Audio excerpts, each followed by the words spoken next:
国际局势紧张的背景下，法国也在向中国周边秀肌肉。多国接连上场，日媒叫嚣中国，说出意图。敬请关注本节目，了解详情。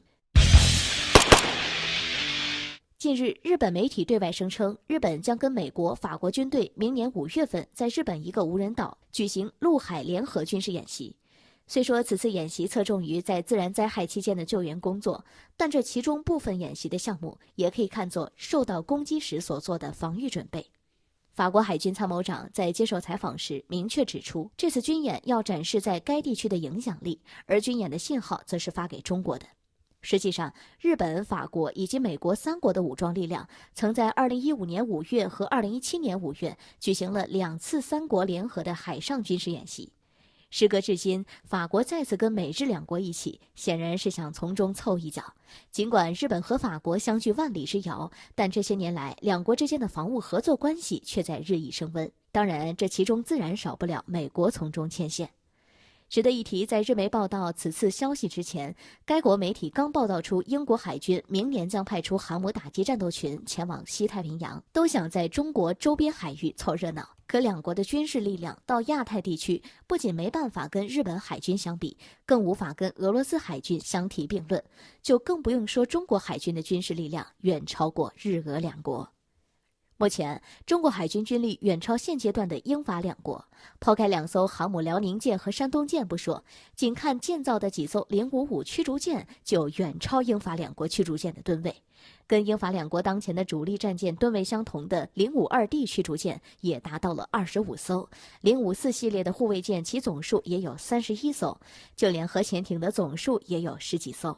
如此一对比，差距自然就出来了。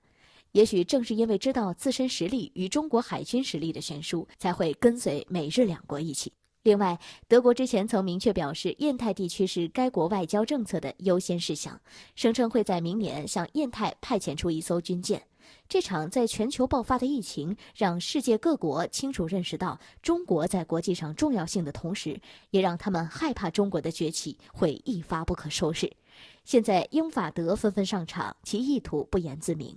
日本媒体如今都直言不讳地扬言，美日法3国军演是在向外界发出一个明确的信号，标志着对华包围圈扩大。这些国家计划明年围堵中国，这不仅让人想起100年前那个风雨飘摇的中华民族。区别不同的是，如今的中国早已不是过去的中国。如果英法德还想复制100年前的历史，算盘是彻底打错了。不过我国也万不能掉以轻心，在时刻准备的同时，也应该加速前进。只有当我国足够强大了，这些国家才不敢轻易招惹中国。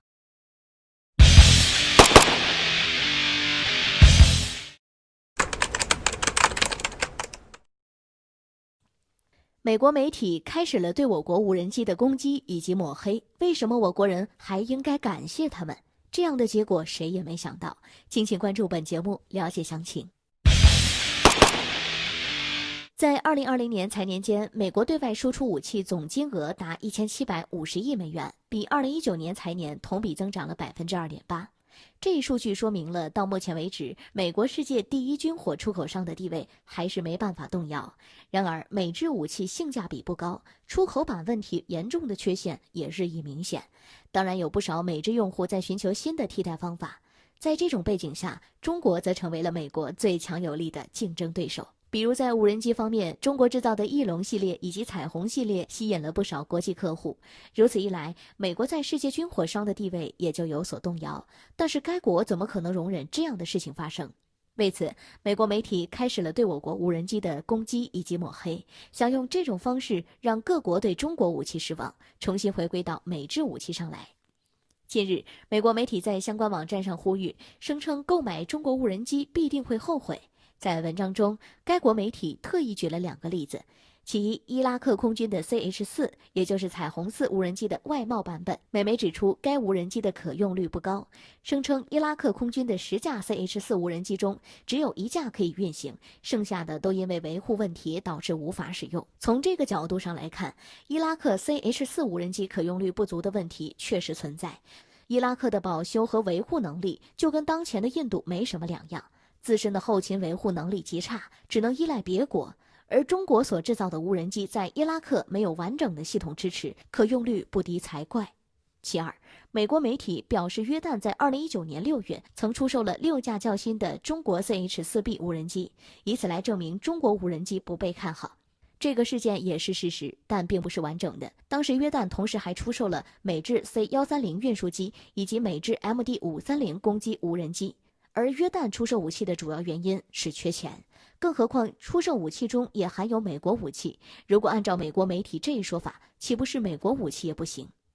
这些年来，我国在无人机方面的进步是有目共睹的，军用无人机出口量超过500架，已然是当前无人机市场的重要力量。其中彩虹5则被外界认为是具备媲美美军 MQ-9 无人机的能力。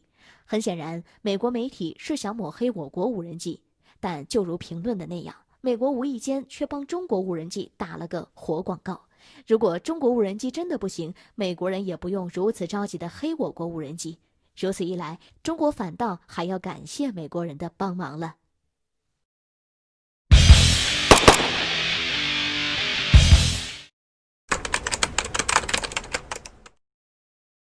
被人卖了还帮忙数钱的可悲一幕，正在澳大利亚上演。现在的澳大利亚还有什么资本与中国作对？敬请关注本节目，了解详情。或许澳大利亚怎么都没想到，本该与自己同仇敌忾的盟友，却在本国损失严重的时候落井下石。当前在叫嚣中国后失去中国市场的澳大利亚，多种商品正面临严重出口危机，几十艘运煤船还被扣在港口，570万吨的煤炭在海上漂了1个多月都找不到买家。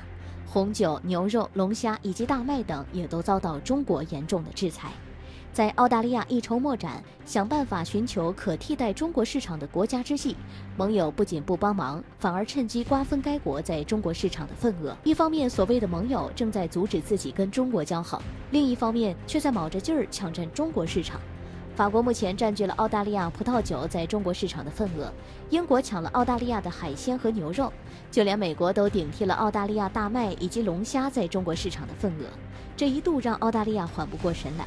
此前在漫画事件中，无论是法国还是美国都是站在澳大利亚这边的，可现在还没过多久，就纷纷与中国加强合作了。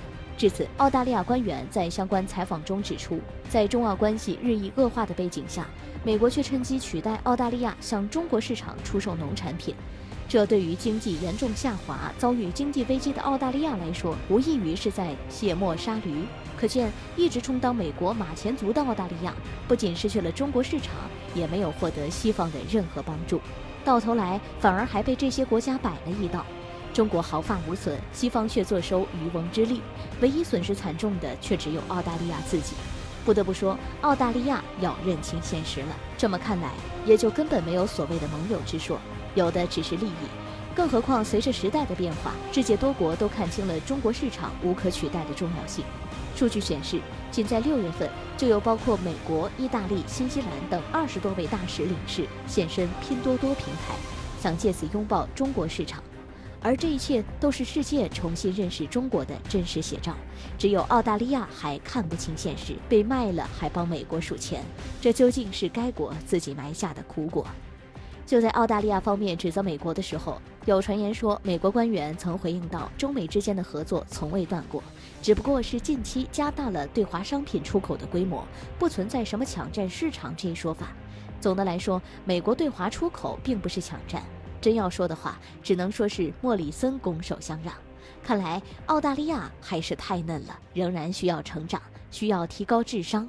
毕竟澳大利亚没证据能够说明是美国只是自己与中国作对的。不过就算有，着了美国的道，也不能拿该国怎么样。